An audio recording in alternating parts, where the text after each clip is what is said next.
Hi, I'm Erik Voss, and this is a breakdown of The Walking Dead, Season 8, Episode 6, The King, the Widow, and Rick. An episode where Rosita tried to show us fireworks, but as Daryl confirmed, it ain't over till the fat lady sings and gets hit by a truck. R.I.P. saviors Leo and Zia, your deaths were hilariously abrupt.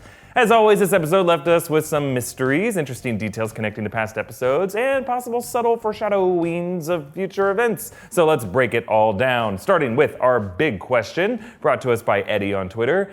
Yeah, let's just get this out of the way. Morgan has been revealed as the crossover character who will appear on Fear the Walking Dead. So what does this mean for Morgan on the main series? Could any other characters appear in Fear the Walking Dead? Will this make me want to watch Fear the Walking Dead now? Probably not. So, on The Talking Dead, actor Lenny James implied that joining Fear the Walking Dead meant he would be leaving The Walking Dead. And going from my own spectrum-based facial expression reading abilities, Lenny James didn't look too thrilled about it. He called the show Fear of the Walking Dead, and he smiled like, well, at least I get to keep cashing these checks from AMC. Now, the timeline of Fear the Walking Dead is set 3 to 4 years before The Walking Dead. This could mean we will see what Morgan was up to during that gap period between resurfacing in the Clear episode in Season 3. Production for Fear the Walking Dead moved to Austin, Texas, but that doesn't mean that the show will be set there. So, for example, if Fear were to be set in Madison's home state of Alabama, it's a bit more feasible that Morgan could bump into that group that way. It's also possible that we'll see a big time jump on Fear the Walking Dead, like the one that we saw between seasons 2 and 3 on The Walking Dead, and maybe Morgan will leave Alexandria and the kingdom and meet up with the Fear folks in the present timeline. So yes, this doesn't necessarily mean Morgan will die this season, even though I've predicted as much a few times, and the show seems to be setting up Morgan as the philosophical antithesis to the cooperative future people like Rick and Jesus are trying to build.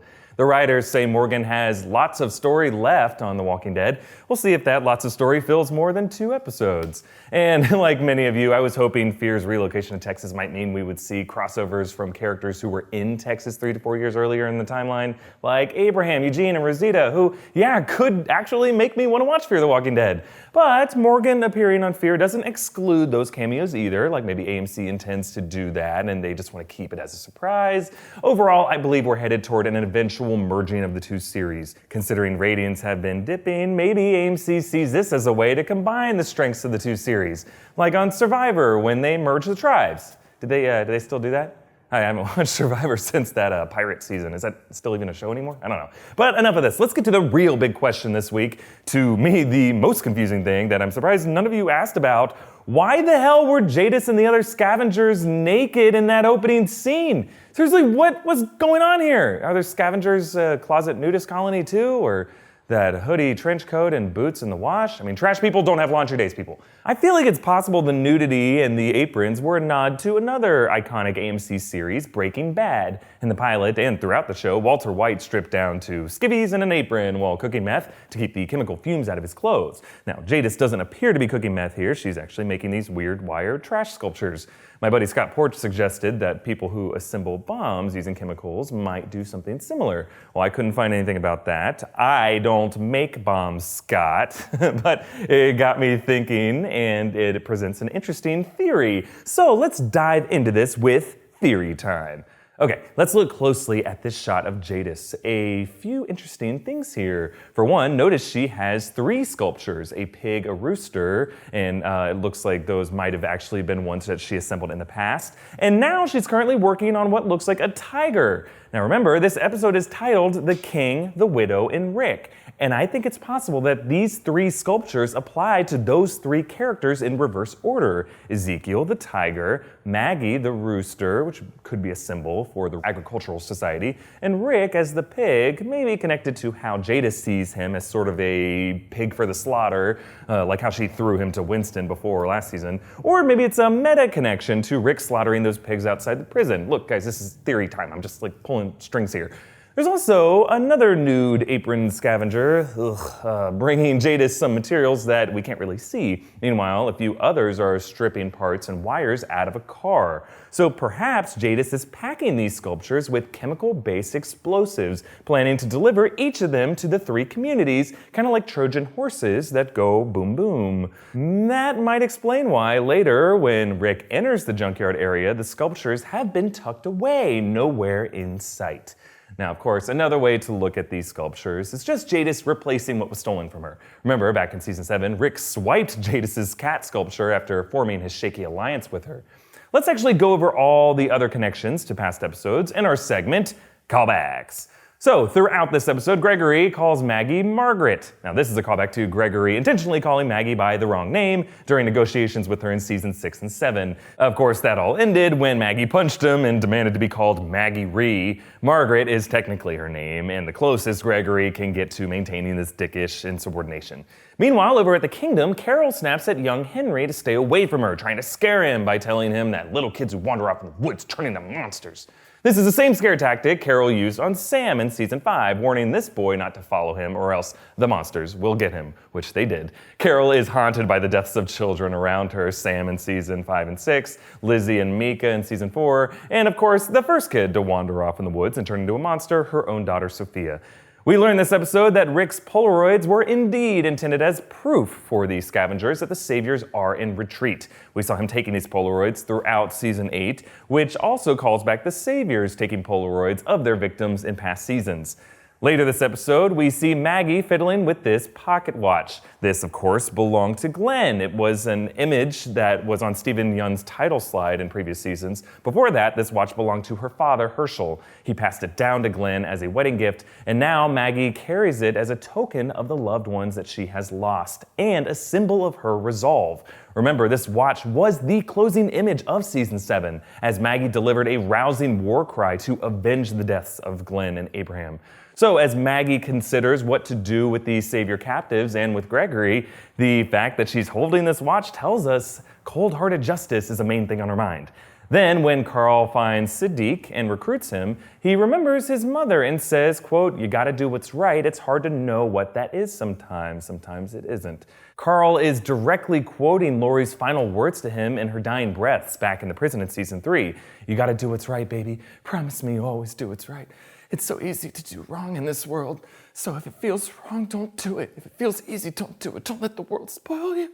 That's right, do what's right, Carl." Later, Michonne and Rosita spy on those Saviors, Leo and Zia, and if you listen closely, you can hear Zia saying, "Rick the Prick don't know shit about the fat lady here." So there's your answer, Fishbulb. Last week, when Regina mentioned the fat lady, we all speculated that this could be a tank or an armored car or even a helicopter. Instead, the fat lady is this truck rigged with massive speakers to blast an opera singer's voice to lure walkers away. An appropriate name, much more straightforward than what I imagined, and yeah, I'm a little bummed that we never got to see it in action. Too bad Daryl isn't much a fan of opera. Speaking of which, Rosita blowing up Leo with an RPG is the same shocking boom boom that Daryl used on the Saviors in Season 6. It's almost like Daryl rams the fat lady to keep Rosita from stealing his thunder. And it's interesting how at the end of the episode, Jadis marks Rick's shipping container with an A.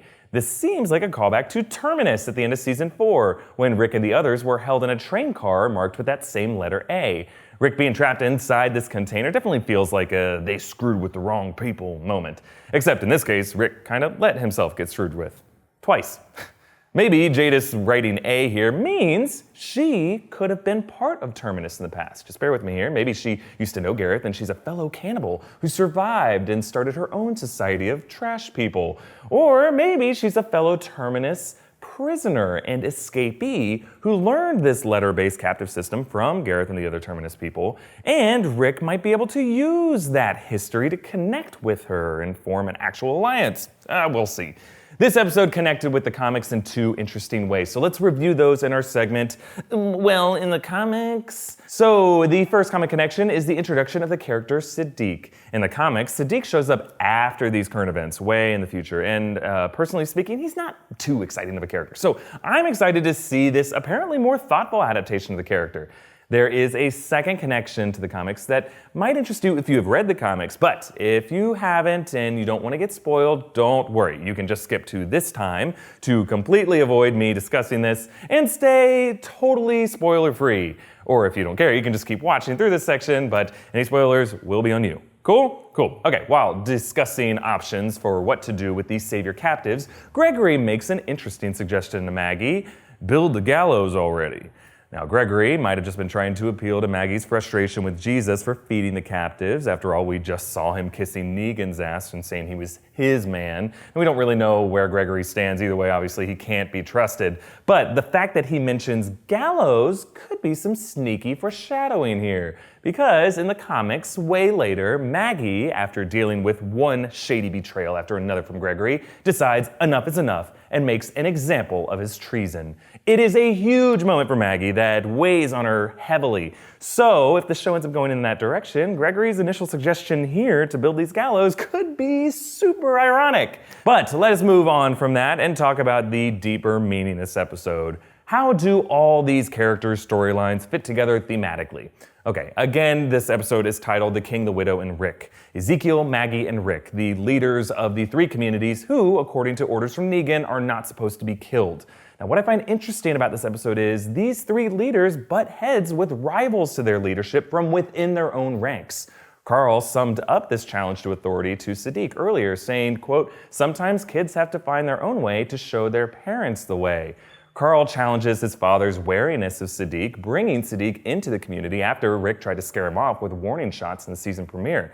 At the same time, trigger-happy fighters like Daryl, Michonne, Rosita, and Tara defy Rick's war strategy, each driven by their own selfish vengeance for the scars that the Saviors left them. Now, it's too soon to tell if them finding their own way will be rewarded, but in this episode at least, it results in a short-term victory for Daryl and the rest, robbing the Saviors of a critical tool that could have rescued them from their Walker blockade. Meanwhile, Rick, sticking to his plan, resulted in him sweating it out as a captive of the Scavengers.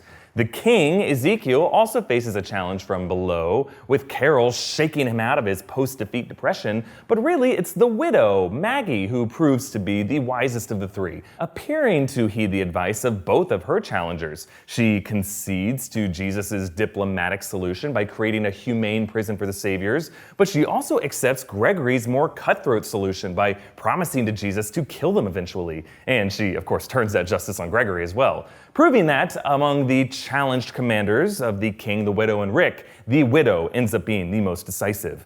Okay, let's check in on this week's kill count. Going by our normal tabulation, Siddiq would top the list. We saw him take down 5 walkers, plus he told Carl in the past he put down 137 walkers total, give or take a few, which, yeah, is a lot. But let's be honest, from a shock and awe standpoint, Rosita was totally the deadliest this episode. This lady fired a rocket launcher at a person indoors, standing feet away from her. Like, maybe don't ask Rosita to open a window, she might blow a hole in your wall. A question for you guys. Do you think Rick's strategy is too cautious or foolish? Are Daryl and the rest right to defy his plan? I want to hear your thoughts down below, or you can tweet me directly at Erik Voss, and follow New Rockstars on Twitter at New Rockstars for updates on our videos. And like and share this video, and subscribe to New Rockstars for deep analysis of all the stuff that you love. Check out all my breakdowns for the first 5 episodes of the season, and more theories and insight into Season 8 of The Walking Dead. And if you really love this channel and you want to help us grow, you can contribute to us on Patreon. Big thanks to all of our donors, especially Lori Denning. Thanks for watching, guys. Bye.